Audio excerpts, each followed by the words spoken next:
Air conditioner का compressor चाहे split air conditioner हो या फिर इन्वर्टर एयर कंडीशनर हो या फिर नॉन इन्वर्टर एयर कंडीशनर हो, कंप्रेसर बार बार खराब हो जाता है। क्या कारण है? हर 2 महीने में, हर 3 महीने में एक कंप्रेसर खराब ही हो जाता है। आखिर कारण क्या है, इसमें क्या रीजन है? क्योंकि सेम एयर कंडीशनर कई सालों से चल रहे हैं और एक एयर कंडीशनर, उसमें से कम 10 एयर कंडीशनर चल रहे हैं साथ में, लेकिन एक एयर कंडीशनर बीच में बार बार खराब हो जाता है उसका कंप्रेसर। आज इसे हम एक्सप्लेन करने वाले हैं, इसलिए कंप्लीट वीडियो को देखते रहिए। अगर आपके साथ भी ऐसा हो रहा है तो वीडियो को कंप्लीट देखते रहिए। आज आपको सीख मिलने वाली है कि मेन रीजन इसका क्या होता है कंप्रेसर बार बार खराब होने के। और आप कोई भी क्वेश्चन पूछना चाहते हैं तो आप मुझे वीडियो क्लिप, कोई भी अगर प्रॉब्लम हो, चाहे इमेज आप क्लिक करके आप मुझे भेज सकते हैं या फिर वीडियो क्लिप करके छोटा सा 30 सेकंड का या फिर 50 सेकंड का वीडियो क्लिप आप मुझे भेज सकते हैं, ताकि उस पर मैं कंप्लीट वीडियो बनाकर आपको दे सकूं। चलिए टॉपिक की बात करते हैं कि कंप्रेसर बार बार क्यों खराब हो जाता है। जैसे मानिए 3rd फ्लोर पे आउटडोर लगा हुआ है और सबसे नीचे वाले फ्लोर पे स्प्लिट एयर कंडीशनर के इंडोर लगे हुए हैं।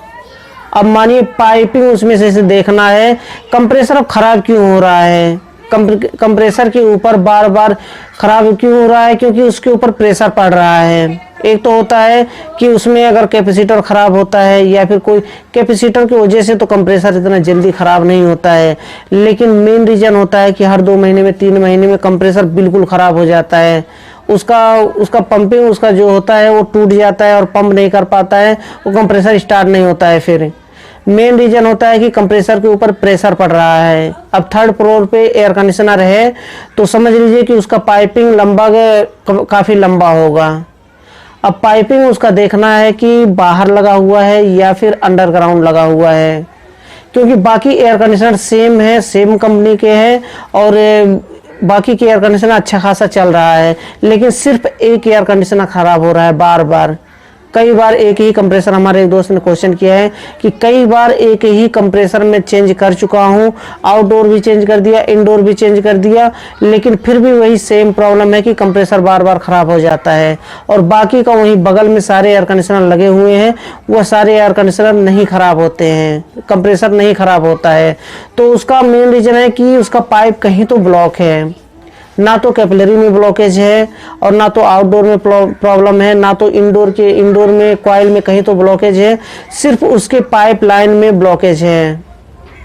अब उसके लिक्विड लाइन में भी हो सकता है, सक्शन लाइन में भी हो सकता है, कहीं तो हो सकता है उसका लिक्विड लाइन जहां से वो प्रेशर फेंक रहा है, लेकिन डिस्चार्ज के रास्ते से इंडोर में तक नहीं जा रहा है प्रेशर।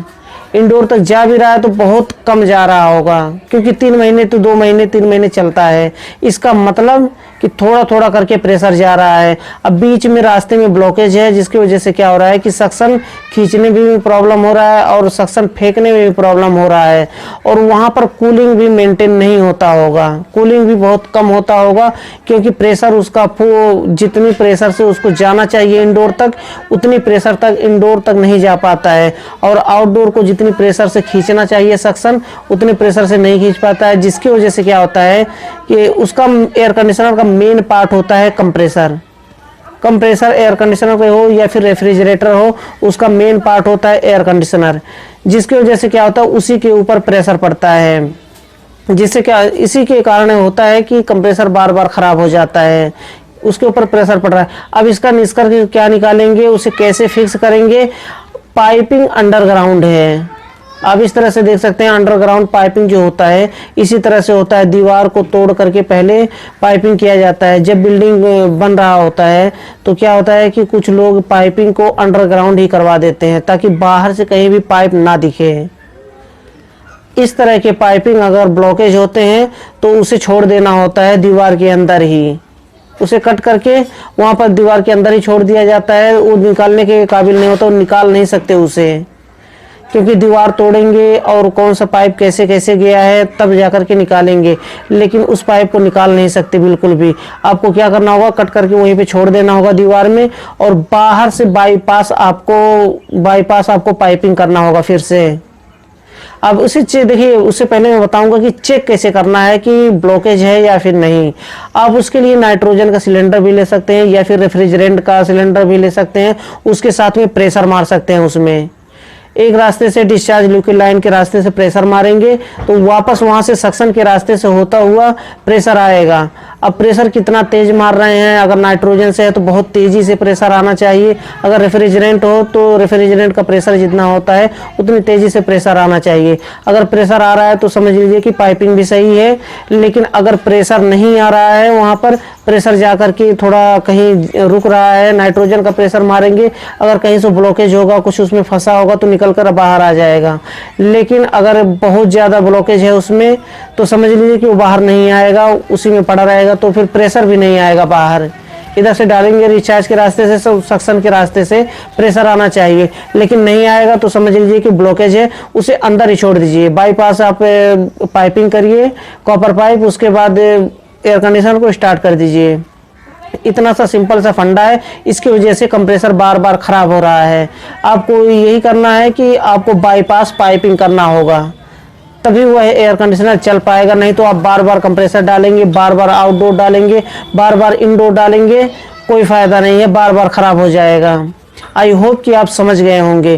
फिर भी अगर कोई क्वेश्चन रह गया हो तो बेझिझक मुझसे कमेंट बॉक्स में पूछ सकते हैं, मैं उसका आंसर देने की पूरी कोशिश करूंगा।